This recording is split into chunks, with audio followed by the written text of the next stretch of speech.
Friends, we are starting our sessions. The session 1 is pharmacotherapy and brain stimulation interventions in the treatment refractory OCD. The session will be chaired by Dr. Chittaranjan Andrade. I have immense pleasure to introduce to you Dr. Chittaranjan Andrade. With an experience spread over 4 decades in psychiatry, he is currently the Dean and Professor of Psychopharmacology unit in the Department of Clinical Psychopharmacology and Neurotoxicology at the National Institute of Mental Health and Neurosciences, Bangalore. He is a recipient of various awards right from his pre-collegiate education. Gold medal for the best outgoing student in medical college, 4th rank in the state of Karnataka, gold medal for topper in post-graduation, 3 international awards, 11 national awards are just a few to mention. He has published more than 20 books, contributed 40 chapters in various texts, published 500 scientific papers in peer-reviewed journals, published various newsletters, and runs Journal Club India initiative.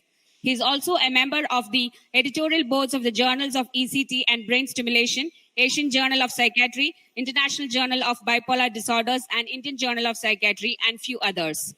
His work has received over 4,250 citations in scientific literature. His research interest lies in clinical psychopharmacology, ketamine, neuropsychiatric medications, psychotropic medicinal substances, and so on.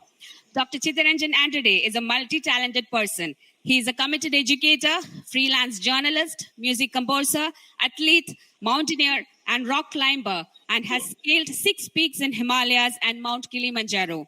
Stage and magic are his recent interests. It is indeed a great honor for all of us to have you, Dr. Chittaranjan Andrade, with us today. I welcome you, sir, to AUGMENT 2021.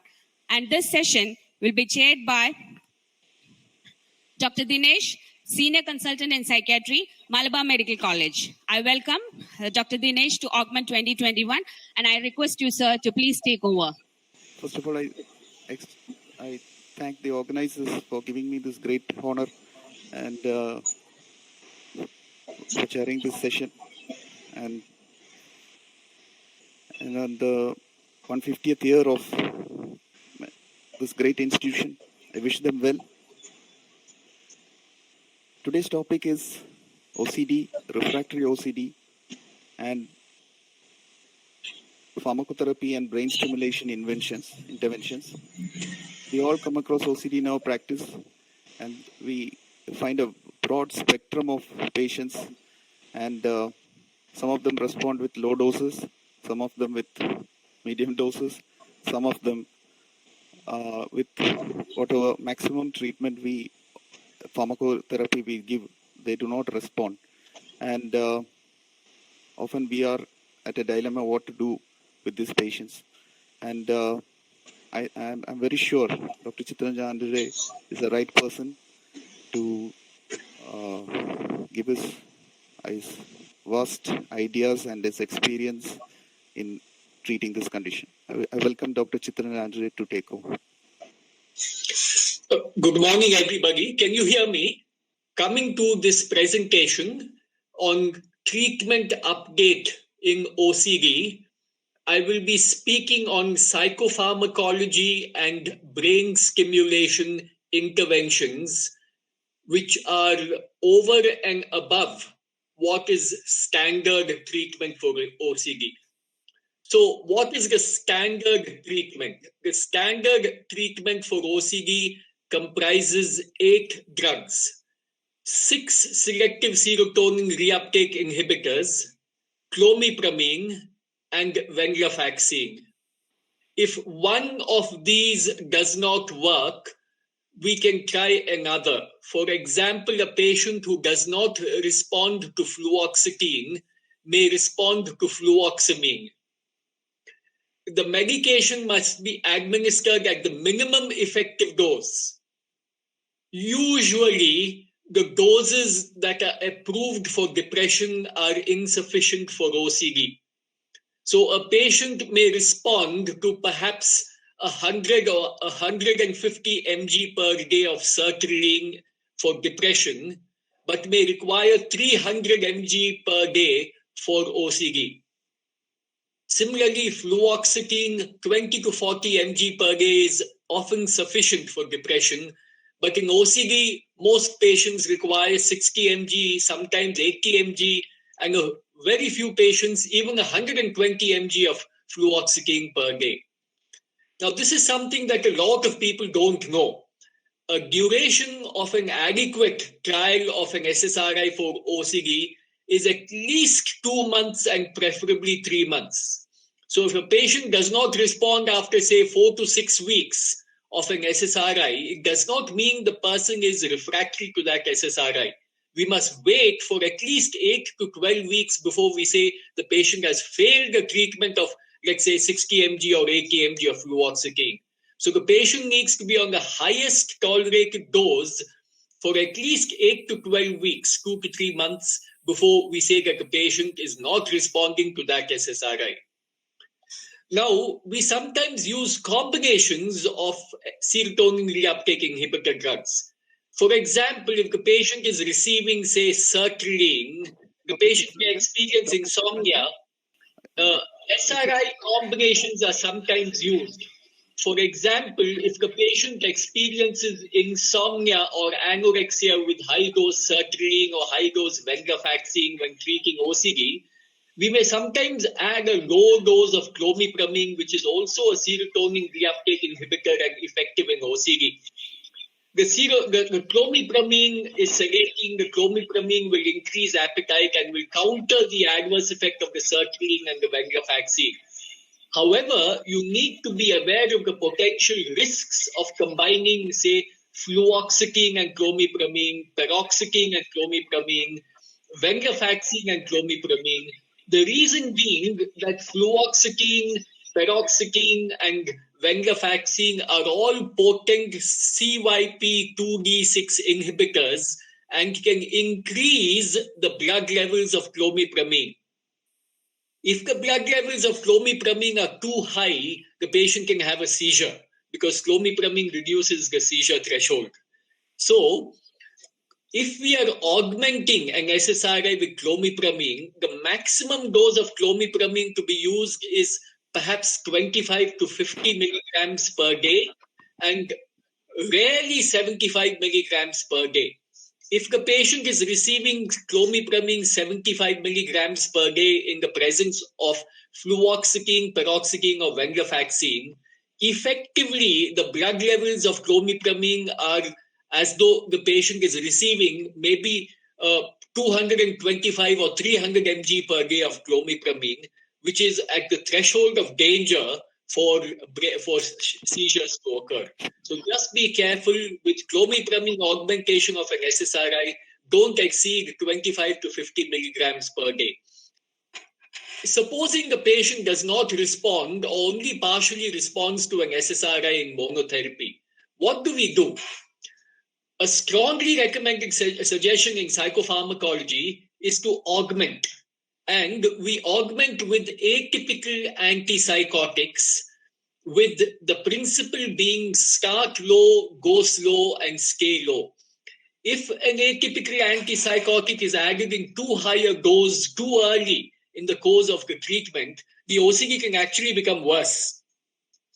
This belongs to the theory that atypical antipsychotics block 5-HT2 receptors and worsen OCD. So, if you are augmenting with an atypical antipsychotic, like for example risperidone, start with 0.5 milligram per day, or with olanzapine, start with 2.5 milligrams per day, or with aripiprazole, start with 2.5 milligrams per day. Raise the dose gradually, for example, once in 1 to 2 weeks, and usually do not exceed middle-level doses. Like for example, risperidone augmentation with 1 to 2 milligrams per day is ideal, and it's usually inadvisable to go above 2 milligrams per day of risperidone augmentation.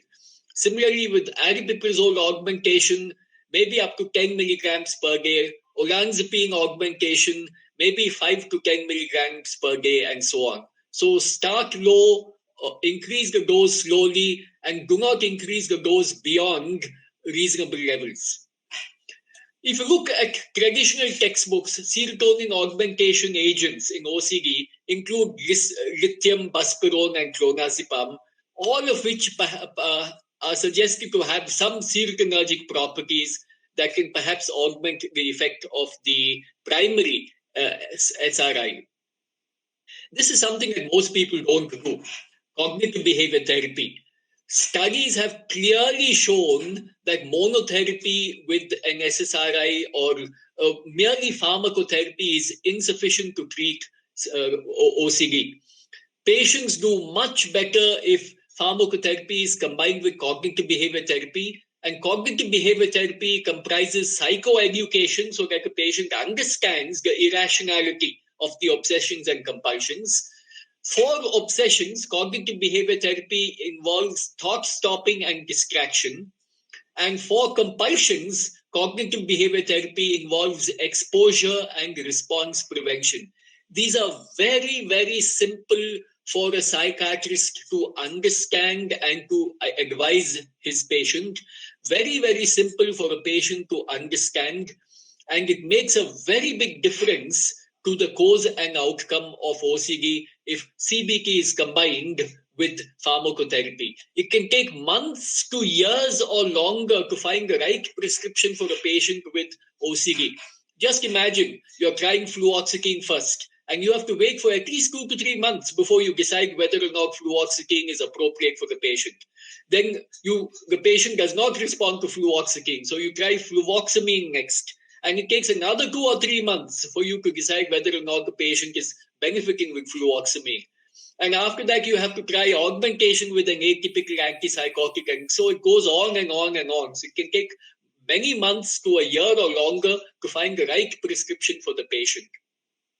The response statistics are the familiar 1/3, 1/3, and 1/3, which means that generally 1/3 of patients show very good response to treatment, 1/3 of patients show moderate response, and 1/3 of patients show poor or no response to pharmacotherapy. OCD follows a fluctuating course. Sometimes patients get better even if they don't take medications, and sometimes they get worse even if they are taking medications. Patients usually require treatment lifelong. Now, what do we do if patients do not respond to the standard treatment of serotonin reuptake inhibitor plus atypical antipsychotic plus cognitive therapy? In recent years, a large number of novel interventions have been tried. Are you looking at slide 5? Yes, sir, we can. So these novel interventions are ondansetron, memantine, N-acetylcysteine, ketamine, a variety of other drugs, including psychostimulants, opiates, lamotrigine, high-dose caffeine, and so on. And brain stimulation techniques like transcranial direct current stimulation, repetitive transcranial magnetic stimulation, electroconvulsive therapy, and deep brain stimulation. Now, these are a few papers that I've written on the subject, all of which are available free online from my column in the Journal of Clinical Psychiatry. In this paper, I talk about clomipramine augmentation of SSRIs. In this paper, I talk about ondansetron augmentation of SSRIs. And in this paper, I talk about memantine augmentation of SSRIs, all in patients with refractory OCD. Let's start with ondansetron augmentation.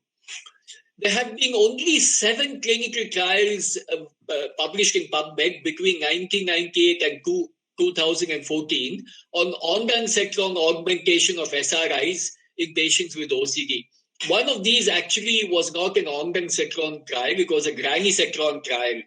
Some of these were uncontrolled studies, some of these were randomized controlled studies, and one was a crossover study, whereas the rest were parallel group studies.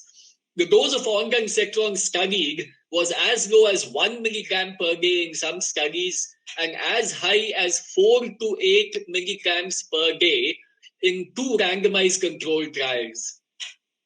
All of these trials were 8 to 12-week trials, that is 2 to 3 months. Remember, I told you it is important when treating OCD for the trial to last for at least 2 to 3 months, that is 8 to 12 weeks. Out of these 2 trials, which were RCTs, both were strongly positive favoring ondansetron.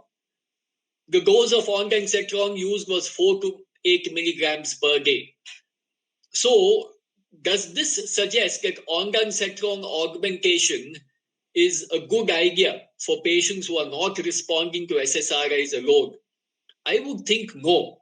Both of these two strongly positive RCTs were published from researchers in Iran. And we know that research from Iran is untrustworthy. There have been a very large number of randomized controlled trials published from Iran in the last 10 years, all on unusual drugs for unusual indications, all with small samples, and all with clearly positive findings favoring the experimental drug, despite the unusual drug, despite the unusual indication, and despite the small sample sizes. So people all over the world are learning now to distrust randomized controlled trials that are being published from Iran. So both of these strongly positive RCTs were published from Iran, and in both of them, there was something atypical. The studies were conducted in drug-free patients, patients who had not received psychotropic medication for at least the past 6 to 8 weeks. And in both the papers, the past treatment history was not described. We have no idea whether these were drug-naive patients or whether these were patients who had failed treatments with previous SSRI trials and who were kept on a washout for 6 to 8 weeks before they were entered in the RCTs. So if we don't know anything about the patients who entered the trial, and if the patients were studied in Iran and the paper was published from Iran, I don't think we can trust the results of this study. In our own experience in NIMHANS, published in Journal of Clinical Psychopharmacology 2017, we treated patients who were partially refractory to OCD. That is, patients who had failed at least one trial of an SSRI drug in an adequate dose, in an adequate duration. The mean dose was 2 milligrams of ondansetron per day when we dosed the patient once daily, and 4 milligrams of ondansetron per day when we dosed the patients twice daily. Out of 30 patients whom we could trace in our charts, only 2 patients responded. So 2 out of 30 patients responding to ondansetron is not promising. So the bottom line is, maybe ondansetron might help. If you're desperate and you don't have anything else to try, maybe you can try ondansetron. But the evidence for benefit is unconvincing. What about memantine? Memantine acts on NMDA receptors. There have been review articles on the potential role of NMDA receptors in the treatment of refractory OCD. There have been 5 clinical trials in PubMed, all published between 2009 and 2018. Out of these 5 clinical trials, 4 were randomized controlled trials, and all of these randomized controlled trials were published from Iran. All of these randomized controlled trials showed very large benefits with memantine, dosed at 5 milligrams per day to 20 milligrams per day. And all these randomized controlled trials contain serious meteorological issues.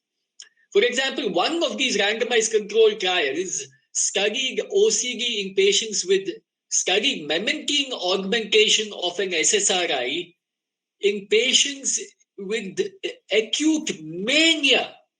Now, can you imagine bipolar patients studied in a manic phase?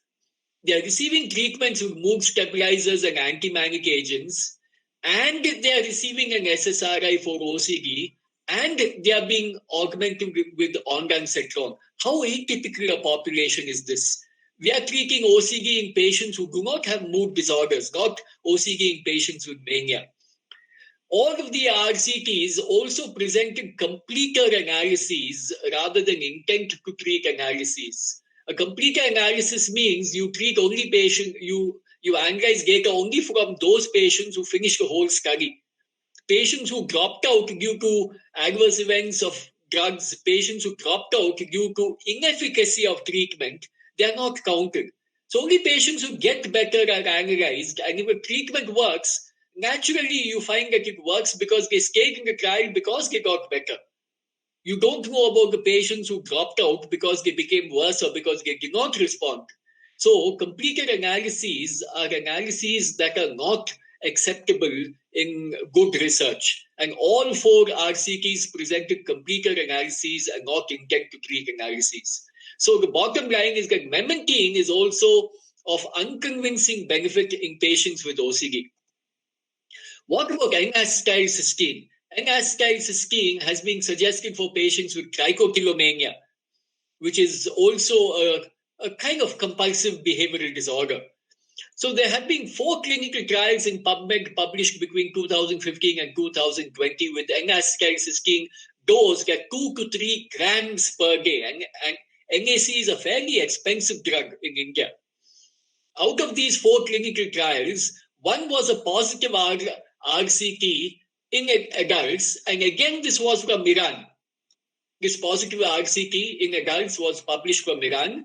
One was a positive RCT in children, not from Iran, but the sample size was very small. There were only 11 patients in this study. The study was stopped because they could not recruit more patients. And the response rate was 1 memantine responder out of 5 children. 1 NAC responder out of 5 children versus 0 placebo responders out of 6 children. So 1 versus 0 is not a very impressive finding.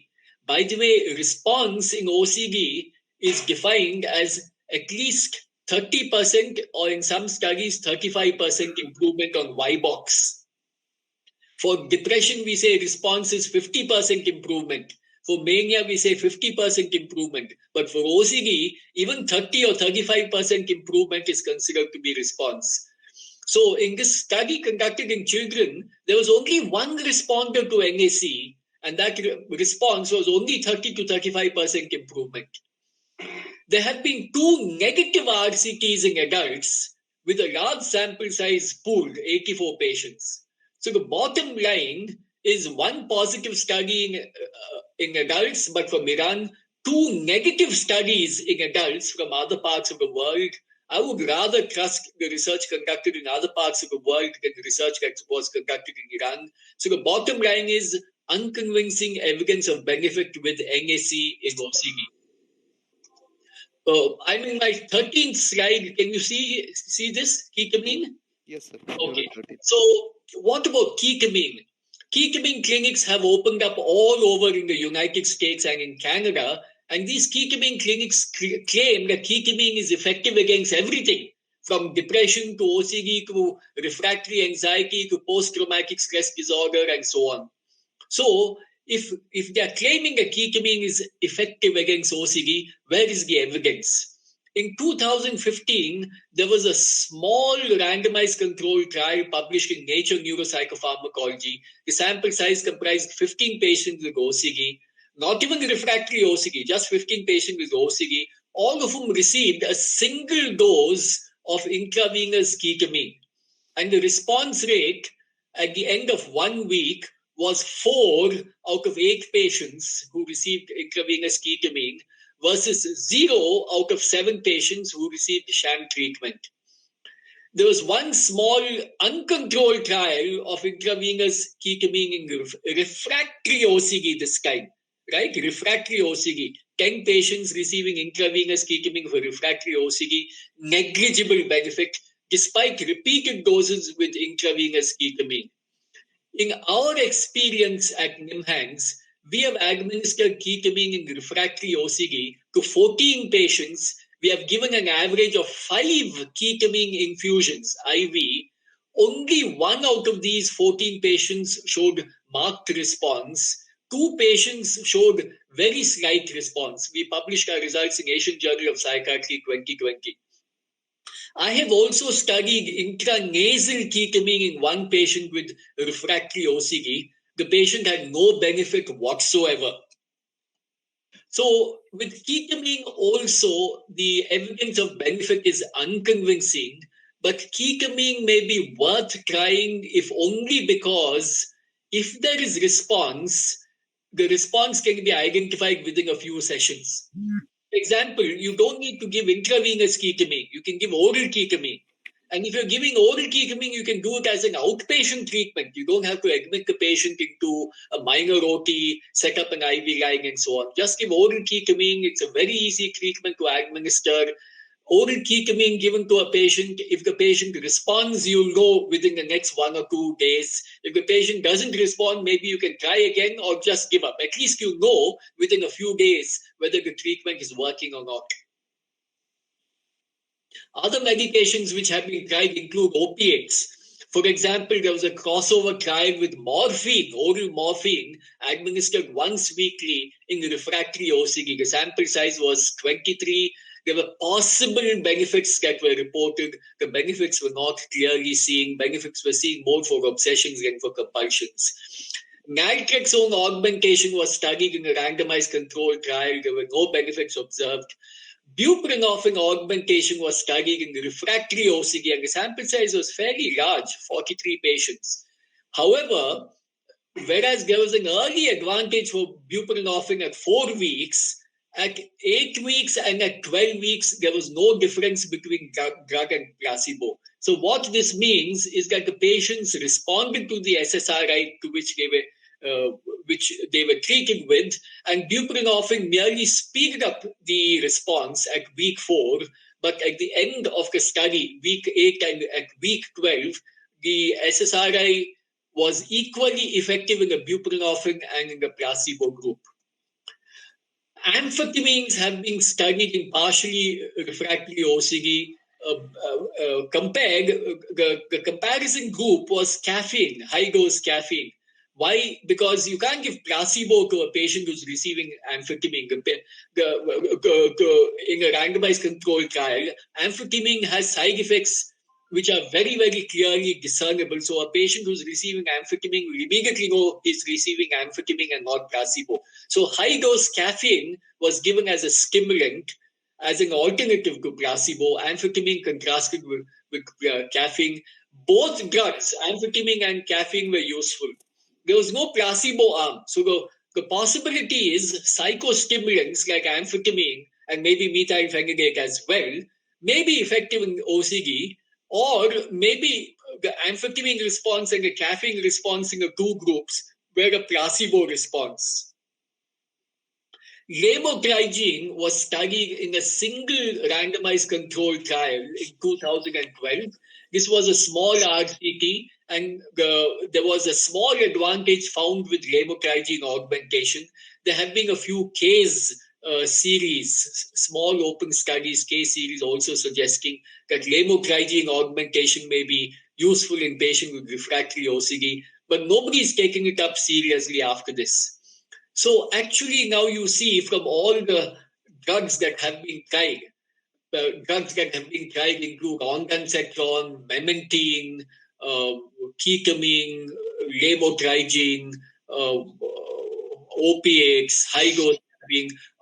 Out of all these drugs, there is no convincing evidence of anything being useful in patients with refractory OCD over and above the benefits that are purveyed by the serotonin reuptake inhibitor augmented with an atypical antipsychotic. Now, what about brain stimulation? At least here, the evidence is better. There have been a large number of studies which have been conducted using RTMS and using TDCS.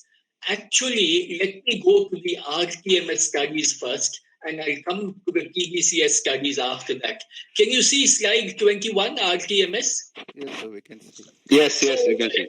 Transcranial magnetic stimulation is an expensive and difficult form of therapy. Expensive because the apparatus costs a minimum of 7 or 8 lakhs if you buy the Indian models, and 20 to 30 lakhs if you buy the international models, up to 80 or even 100 lakhs if you buy the advanced models. RTMS has to be given for usually 20 minutes to 30 minutes a session, which usually takes 1 hour per patient because the patient has to come, the apparatus has to be set up, and there are a lot of other formalities that take place. And it has to be done 5 days a week for a minimum of 4 weeks. So RTMS is a very painstaking intervention, expensive and painstaking intervention. It's not time, cost, energy, effective treatment, except for people who are rich and can afford it.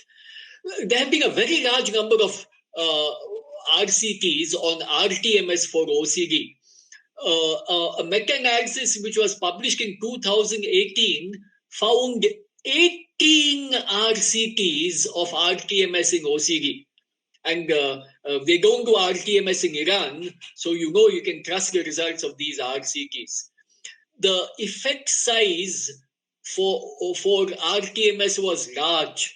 The Hedges G value was 0.79, which means that RTMS is superior to sham RTMS by almost 0.8 standard deviations, which is actually a very large improvement.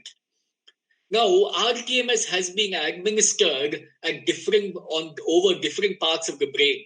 And the greatest improvement with RTMS was found with stimulation over the supplementary motor area, which is a little in front of the primary motor cortex, and it's more centrally located. Now, what was strange was that benefits were found with both low-frequency RTMS and with high-frequency RTMS, but in general, the benefits were found to be greater with low-frequency stimulation or the supplementary motor area. At follow-up, and this was unusual, the benefits were persisted at 4 weeks, and the benefits were even greater at 12 weeks. And this was in a meta-analysis, so it means that the findings can be generalized across RTMS studies. The patients improve, and even after stopping stopping RTMS, the patients continue to improve with RTMS. Our experience with RTMS in NIMHANS has, however, been negative, and theta burst stimulation has also been found ineffective. So theta burst stimulation is an unusual kind of stimulation. It's the purpose of theta burst stimulation is to deliver a large number of pulses in a short duration of time, so that you don't have to spend 20 minutes or 30 minutes in a session. You finish it all off in maybe 5 minutes to 10 minutes. Theta burst stimulation was not effective in OCD, and our experience in NIMHANS may have been negative because we did not stimulate over the supplementary motor area. Anyway, now coming to TDCS. TDCS is the poor man's version of RTMS. TDCS does the same thing that RTMS does, except that TDCS is not as powerful as RTMS. Cathodal stimulation with TDCS is like low-frequency RTMS. Anodal stimulation with TDCS is like high-frequency RTMS. There have been studies of TDCS. A TDCS device manufactured in India costs only something like 7,000 or 8,000 rupees. It used to cost 10,000 to 15,000 rupees earlier, but now the costs have come down. And even cheaper models are available in the market, models that cost only 3,000 to 5,000 rupees. An international TDCS device can cost 1 lakh rupees or even more, 2 to 3 lakhs, depending on what model you buy. TDCS has been found to be effective in OCD. For example, in a study published in Nature Neuropsychopharmacology this year, 2021, 43 patients with refractory OCD were treated with either true or sham TDCS in 30-minute sessions, 5 days a week for 1 month. Cathode was placed over the supplementary motor area, anode over the deltoid muscle, where there is no stimulation taking place at all. There was small reduction. That is, reduction of Ybox was 6.7 points with TDCS versus 2.8 points with sham TDCS. Now, to give you an idea, the maximum Ybox score is 40. And any patient with a Ybox score of more than 28 is considered to have severe OCD. So patients with refractory OCD usually have at least moderate to severe OCD, they would be having Y-box scores in the region of 25 to 30. So Y-box reduction of 6.7 means that from 30 comes down to maybe 23 or 24. Or from 25, it comes down to maybe 18 or 19. This means that the patient is better, but it does not mean that the patient has recovered. So TDCS produces improvement, which may be greater than placebo, but it does not mean that the patient has recovered. So if you actually look at the response rate in this study of Da Silva et al. In neuropsychopharmacology, the response rate was 4 responders versus 1 responder for true versus sham TDCS. So out of the 43 patients, roughly 20 patients in each group, only 4 patients out of 20 responded to TDCS. That is, the response rate is only in the region of 20%. So TDCS does not work like magic, but at least it works in some patients with refractory OCD, which is better than nothing. Please note that this was a 4-week trial, 5 days a week for 4 weeks. So just like RTMS. In our experience in NIMHANS, we administered TDCS to patients with refractory OCD, published our data in Brain Stimulation 2019. We compared true versus sham TDCS, 20-minute sessions twice a day, but we did it for only 5 days. We administered TDCS twice a day, 5 hours apart, for 5 days. The anode was placed over the pre-supplementary motor area and cathode over the right orbit. Now, in the previous RCT that I told you about, it was cathodal stimulation. Here it is anodal stimulation. And still we found that there was better response with true TDCS as compared with sham TDCS. 4 out of 12 patients, that is a 33% response rate with true TDCS versus 0 patients responding to sham TDCS. There have been other studies also of TDCS. For example, a study published in BMC Psychiatry found TDCS ineffective. A study published in European Psychiatry found TDCS ineffective. But both these failed RCTs were published, were conducted with montages that were different from the supplementary or pre-supplementary motor area montages. For example, in the BMC Psychiatry study, the anode was placed over the dorsolateral prefrontal cortex. In the European Psychiatry study, the cathode was placed over the orbitofrontal cortex. So these are not areas in which we are interested in stimulating with TDCS. We want to stimulate the supplementary motor area or the pre-supplementary motor area as was done in RTMS. So the bottom line is that stimulation with TDCS over the SMA or pre-SMA may help, but it's unclear whether the stimulation should be anodal or cathodal. RTMS I already told you about, and I think this is the last slide in my presentation. ECT has been tried for patients with OCD. Now, ECT is the gold standard treatment in psychiatry. ECT works for depression, it works for mania, it works for schizophrenia. ECT works for self-injurious behavior. ECT works for tardive dyskinesia. ECT works for tic disorder. Why doesn't ECT work for OCD? Nobody has the answer to this question. If at all, I would have thought that if RTMS works and TDCS work, both of which have very poor penetration of the brain. TDCS penetrates maybe 1 to 2 centimeters at the most. RTMS may penetrate for around 2 centimeters of the cortex or so. But the effects of ECT go right down to the brain stem. So why doesn't ECT work? I don't have an answer to this question. Perhaps it is that because patients with OCD are not incapacitated the way patients with depression or schizophrenia or mania are incapacitated. Nobody has done a randomized controlled trial of ECT in patients with refractory OCD. There has not been even one RCT of ECT in refractory OCD published since 1938 when ECT was introduced. There are stray case reports of efficacy of ECT in either cases or small case series, but the consensus is that ECT is not even an experimental treatment for patients with OCD. I definitely think that there is room to at least study ECT for OCD. I'm not recommending ECT for OCD. I'm saying that there is room to study it because its potential has not been studied. Finally, we come to deep brain stimulation.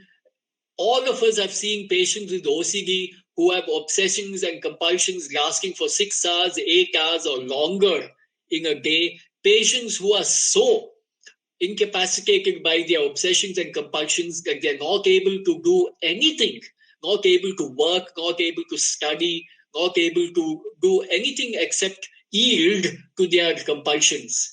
So these patients who are severely impaired by OCD, who have not responded to any SSRI, to any augmentation strategy, to any pharmacological intervention, who are so severely affected by OCD that they cannot participate in CBT studies, these patients may respond to deep brain stimulation. Besides deep brain stimulation, there is also psychosurgery.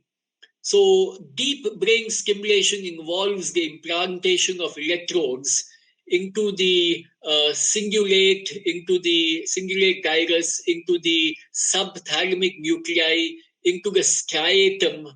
And so striatal stimulation of subthalamic nuclei, about 50% of refractory patients respond to deep brain stimulation. And studies show that about 50% of patients who are treated with cingulotomy or capsulotomy for refractory OCD, they also respond. These findings were published in a meta-analysis in Acta Psychiatrica Scandinavica this year, 2021. So deep brain stimulation and psychosurgery, either cingulotomy or capsulotomy, these are extreme interventions. Obviously, DBS before psychosurgery, because psychosurgery is irreversible. So in conclusion, this is my last slide. So in conclusion, for patients who have OCD, the gold standard treatment is a serotonin reuptake inhibitor. There are 8 SSRIs. There is clomipramine and there is venlafaxine. So there are 6 SSRIs and clomipramine and venlafaxine, making 8 drugs in all. Augmentation with atypical antipsychotics, possibly with lithium or with buspirone or with clonazepam. If none of these work, augmentation with other drugs do not seem to be effective. Ondansetron, memantine, lamotrigine, etc. do not seem to be effective. You might try ketamine. At least you will know within a few days whether it's working or not. If none of these work, then the patient, obviously CBT, of course, should be given along with all these treatments. If none of these work, then probably RTMS would be better than TDCS, because RTMS is a stronger treatment, but RTMS is a rich man's treatment. If RTMS is unaffordable or unavailable, TDCS over the supplementary motor area or the pre-supplementary cortex may help, except that we don't know whether the TDCS should be anodal stimulation or cathodal stimulation. Both can be tried. And TDCS, at least, I would suggest twice a day for a minimum period of 2 weeks. We will know within 1 to 2 weeks whether the patient is responding or not. At the most, the patient can go on for a 4-week trial of TDCS. If none of these work and the patient is very severely impaired, I would say no harm in a trial of ECT. At the worst, the patient may have some memory impairment. But anyway, if the patient is severely impaired by ECT, this might be a small cost to pay for a treatment that has the potential to help. If none of these interventions help, then there is deep brain stimulation and psychosurgery, both of which are being done in Bombay. Deep brain stimulation, there is a team in Bombay which is working on deep brain stimulation for refractory OCD and refractory depression. So that's the end of my presentation. If there are any questions, I would be happy to answer. Dr. Chittaranjan, I myself have a question. If we are using high doses of SSRI in OCD, what is the frequency of getting serotonin syndrome in such patients? Because in depression itself, we fear this issue.